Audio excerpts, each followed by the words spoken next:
share ko lang yung mga materials na 3D printed natin. So ito una, yan. Ilang ito may lang konti. Yan. Kinakailangan na post production paglilinis. Ito gawa ito ng tatanggalin lang yan. Kailangan, hindi ko pa natatanggal. Kinakailangan tinatanggal lang yan. Yan yung support system niya. Itong isa, maganda rin naman to. Ito ay sorry, hindi pala ito, dito pala. Yan.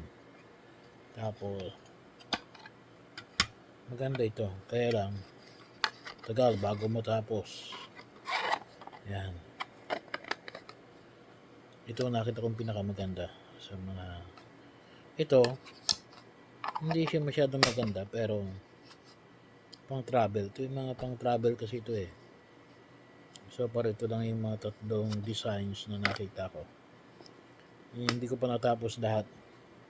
Mayat naman natapusin natin lahat So para ito naman ang ginawa. For travel lang naman So inisip ko to kasi mag-retreat. So kaya ayos to. Yun lang po.